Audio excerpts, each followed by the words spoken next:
Fala turma, vamos para mais um caso clínico, mais um caso que chamou nossa atenção nos nossos atendimentos de clínica. Trata-se de um caso relativamente raro, mas que pode acontecer em muitas pessoas, afinal de contas, essa doença acomete aí 1 a cada 50 mil pessoas. Embora seja raro, pode acontecer contigo, pode acontecer na tua família e se tu é profissional, pode aparecer na tua clínica, no teu consultório e por isso vale a pena te chamar a atenção de algumas peculiaridades para que quando você diante de uma situação dessa, saiba como reconhecer, saiba quais exames solicitar e saiba guiar o segmento destas pessoas portadoras de algumas doenças. Hoje nós vamos falar sobre osteocondromatose, ou para algumas pessoas osteocondromatose múltipla hereditária, ou ainda exostoses múltiplas. Trata-se de uma doença caracterizada pelo surgimento de caroços ósseos. São massas sólidas, muitas vezes indolores e sem qualquer outro sinal ou sintoma, mas que chamam a atenção dos pacientes pelos caroços que acontecem em qualquer parte do corpo. Esses caroços incomodam tanto esteticamente como trazem algumas limitações funcionais, conforme nós veremos neste caso. Hoje vamos falar um pouquinho sobre osteocondromatose, mas primeiro tem a vinheta.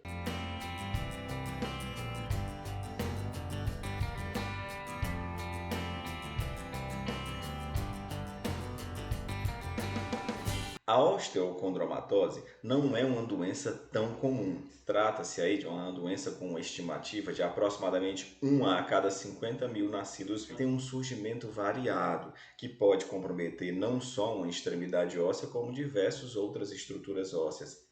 A faixa etária com que ela aparece também não é muito estabelecida.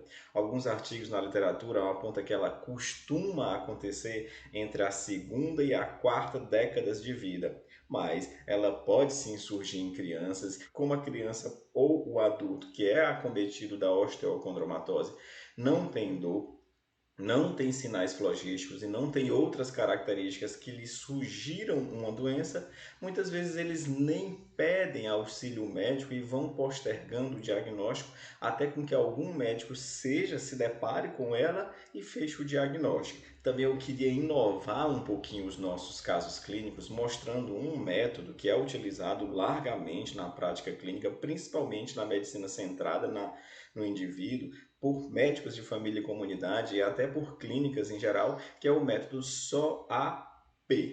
Muita gente chama de SOAP, S de subjetividade, O de objetividade, A de avaliação que você faz daquele paciente, daquele caso, e o P de plano, que é o plano que você vai tomar, qual é a conduta que você vai fazer diante daquele caso. Vamos para o caso clínico. Trata-se de uma criança, um escolar de aproximadamente 11 anos, que veio com uma queixa de caroços no corpo.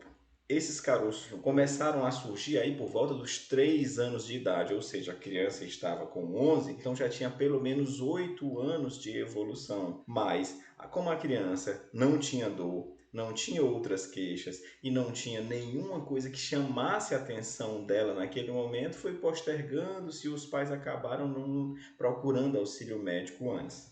Como esses caroços no osso começaram a aumentar em número e em tamanho, a genitora decidiu procurar os serviços médicos. No objetivo, nós vamos avaliar o paciente, nós vamos examinar. E ao exame físico, o que nós observamos na criança foram lesões tumorais, ósseas, porque eram sólidas, tinham consistência dura e eram irregulares, tanto nos membros superiores quanto nos membros inferiores. Vale a pena lembrar que essas lesões ósseas com aspecto tumoral, duras, irregulares, gostavam ou tinham uma predileção por regiões ósseas metafisárias, que é justamente a região de maior crescimento ósseo.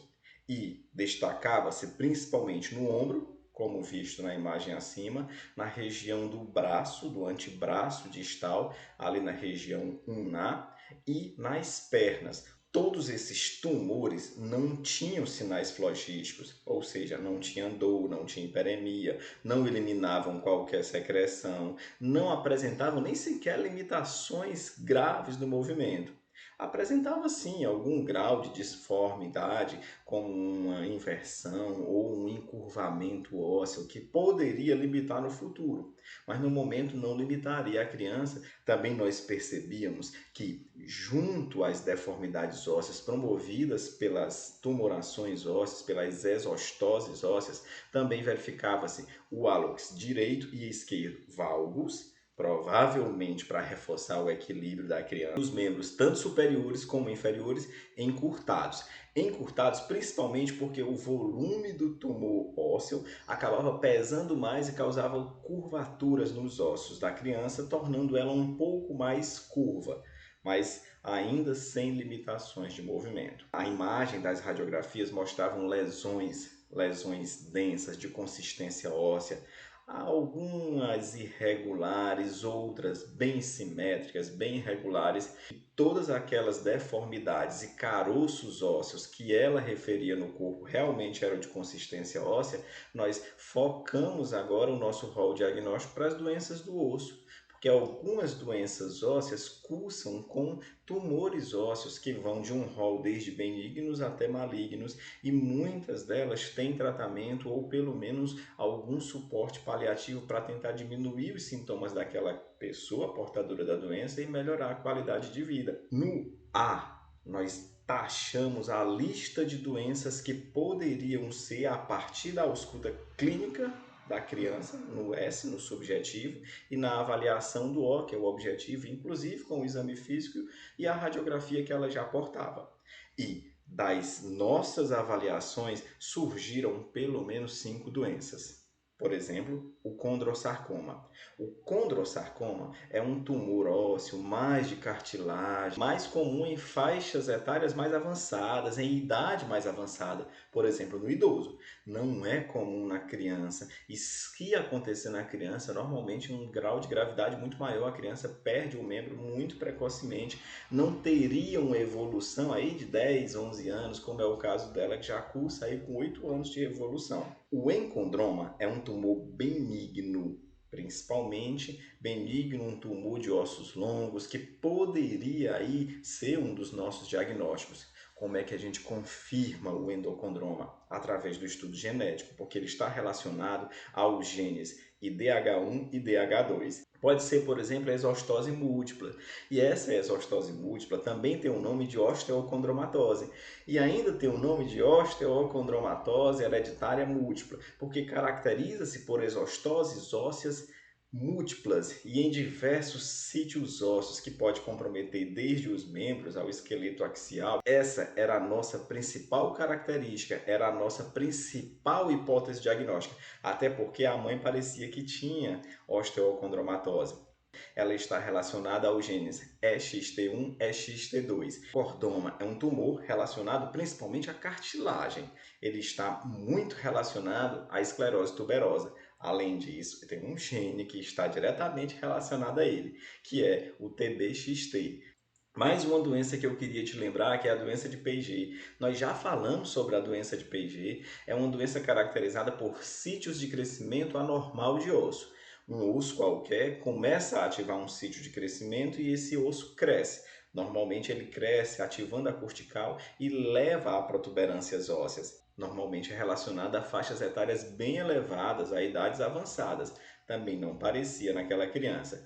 No entanto, vale a pena fazermos um apurado diagnóstico para tentar descartar as hipóteses menos prováveis e aproximar as mais prováveis. Nesse momento, a mais provável, osteocondromatose. As menos prováveis, condrossarcoma e a doença de Paget. Essas 3 hipóteses, a gente vai pedir um exame de imagem mais apurado e o estudo genético. Então, nós pedimos a tomografia e na tomografia veio uma massa óssea associada a uma superfície irregular, muito relacionada a crescimento exostótico, ou seja, uma exostose óssea, sem diferenciação de densidade e parece ter um aspecto benigno.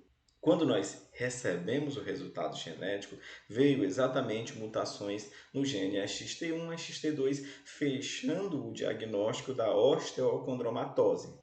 Para quem não lembra, a osteocondromatose é uma doença de caráter genético, de caráter dominante, ou seja, basta que o pai ou a mãe mande um alelo dominante, se ele dominar naquele locus gênico, já é o suficiente para ativar a doença. Mas o tratamento é feito a partir de um segmento ambulatorial. Na realidade, nós acompanhamos a paciente para ver qual é o grau de exostose que essa paciente tem e qual vai ser o grau de comprometimento da qualidade de vida que aqueles caroços ósseos vão comprometer. Nós também, é claro, pedimos a avaliação do especialista, que nesse caso seria o ortopedista, até para ele avaliar se aqueles tumores realmente são totalmente benignos ou se há uma possibilidade de uma conversão em malignidade. Além disso, se existe alguma terapia cirúrgica, alguns tumores crescem tanto nessas exostoses ósseas que levam a dificuldades na movimentação e até compressão de órgãos adjacentes. Nesse caso, a ortopedia entra com a cirurgia ortopédica diminuindo o volume deste tumor. É claro que nosso papel também é de acalmar a família, pois trata-se de uma doença benigna. Tem muitos efeitos estéticos que a paciente vê aqueles caroços no corpo e não se sente bem, não se sente bonita. Então, isso também conta no nosso tratamento, a fase estética, e também, se necessário, nós podemos fazer algumas orientações para diminuir o trauma ósseo, porque quanto mais trauma ósseo a paciente tiver, mais ela ativa os sistemas de produção óssea e mais tumores ela pode lesar. O que nós trazemos de ensinamento desse estudo é que o método SOAP, conforme nós descrevemos o caso, é um dos métodos mais simples, eficazes e sistemáticos que nós podemos ter na nossa prática clínica diária. O diagnóstico não é possível de ser feito somente num único encontro. Algumas vezes, algumas doenças exigem novos encontros, exigem novas complementações diagnósticas, mas o mais importante é diagnosticar, porque se você diagnosticar, você consegue conduzir aquilo de forma correta ou pelo menos encaminhar para quem consegue conduzir.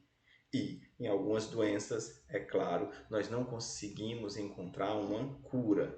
Mas para nós médicos não interessa somente a cura. A cura é o que a gente mais almeja. Mas em algumas doenças que nós não temos ainda a cura, o mais importante é melhorar a qualidade de vida, diminuir os transtornos da paciente, fazendo com que ela tenha uma vida digna, mesmo portando uma doença rara, mesmo portando uma doença incurável. Então, a osteocondromatose é uma realidade no nosso dia a dia. Se você tem alguém com osteocondromatose, se você tem alguém que vê caroços nos ossos, ou se você mesmo tem um caroço duro que você acha que seja osso, pode ser osteocondromatose, pode ser exostoses qualquer e pode ser outros tumores ósseos, tanto benignos quanto malignos. Se tem algum caso desse, passa o vídeo, compartilha a informação e ajuda a quem tem esse tipo de doença que, embora seja rara, consiga diagnosticar a tempo para que nós consigamos fazer uma terapêutica adequada para melhorar a qualidade de vida e dar um conforto familiar. E se gostou do vídeo, não esquece de dar like. No canal da RL Conexão Saúde está recheado de informações de saúde.